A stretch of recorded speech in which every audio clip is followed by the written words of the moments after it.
what's up? This is Matthew Sanders from Encore Automotive. I'm gonna do a quick, simple video on how to check and add tire pressure to your vehicle. First thing you're gonna need is 2 tire gauges.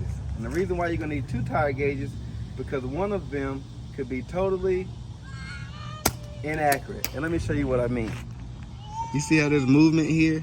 So clearly you're not gonna have a correct tire pressure reading with the movement in the gauge, okay? This gauge here is what we're gonna be using for accuracy. All right, and then you can see on this gauge here, is reading 10, 20, 30, 40, 50, and 60. All right, the smaller lines are representing 2 PSI, 2, 4, 6, 8, 10, all right? Then, so you're gonna wanna have 2 gauges so you can ensure that you're reading your tire pressure properly. For your vehicle, you're gonna have a placard right here. It's gonna be the tire and loading information for your vehicle. Front, rear, and spare.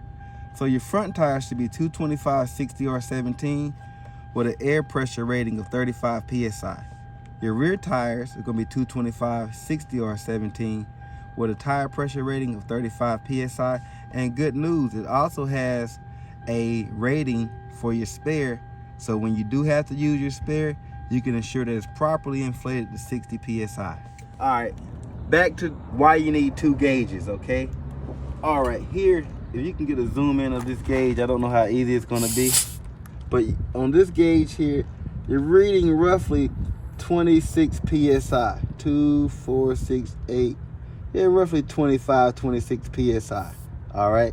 And we know that we need 35 PSI according to the tire and loading information in the door jam. PSI stands for pounds per square inch.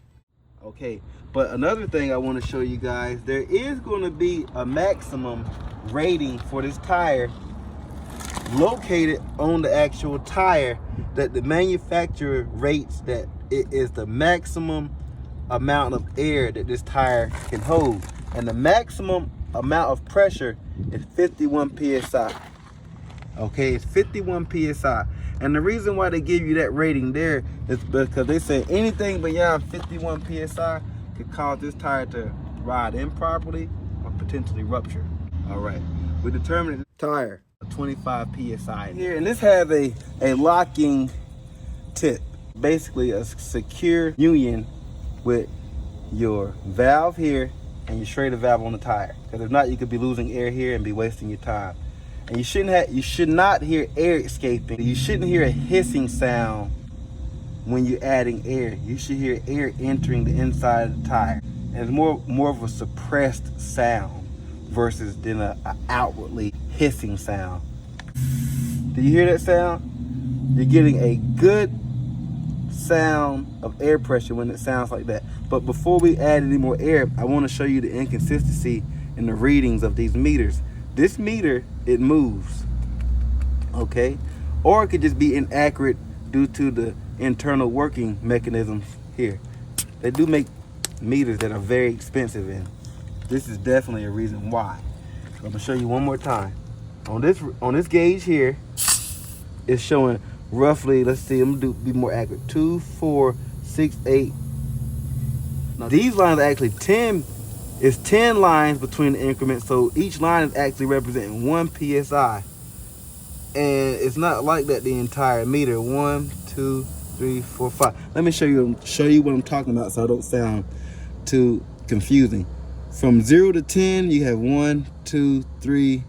So yeah, so between 10 and 20 is 10 lines, and between 0 and 10 is what, 6 lines or something like that? Yes. Cut! Okay, this is your general style tire gauge.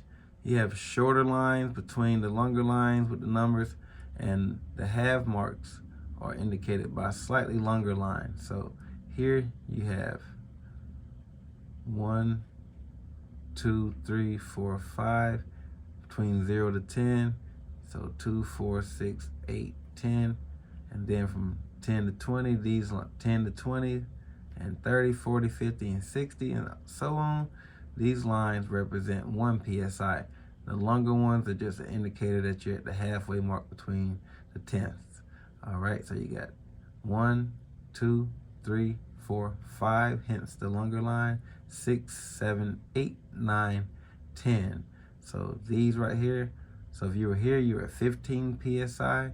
If you're here, you're at 25 PSI. 35 PSI is where most tires are running these days.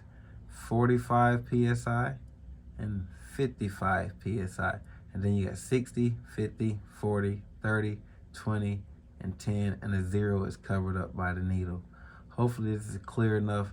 So we know here we got 1, 2, 3, 4. We got 25 PSI on that gauge. And on this gauge here, we are reading roughly 10, 11, 12, say 13 PSI. Give me 1 second. Okay, now we got, this is good right here. All right, on this reading, we're reading roughly 39 PSI, 38 PSI. Now on this reading here, we are reading over close to 50 PSI. Do you see the inconsistency? So that's why you want to have a good meter. You want to have 2 meters, a good one and a possibly bad one. And the good one should take precedence over the bad. So you want to have 2 measuring instruments when you're adding or checking anything to rule out any type of instrument or user error. All right? Because overinflated tires will cause them to wear down prematurely and you not get the longevity that you desire when you purchase. What we need to do now is let out some air. We're going to use this gauge here to let out some air. And see the mechanism how you let it out? And you're gonna hear that hissing sound. You come a little closer so you can hear that. You hear that hissing sound? You shouldn't be hearing that adding air. This air is escaping out from the Schrader valve because it's not a good secure connection. But I'm trying to get the tire pressure down in roughly 40 to 35. And I'm gonna keep it between 35 and 40 due to variations. And this tire is sort of leaking. So I'm gonna keep a little more PSI than needed so I don't have to add anytime soon. All right. This is your tire pressure monitoring system light. It indicates a problem with your air pressure.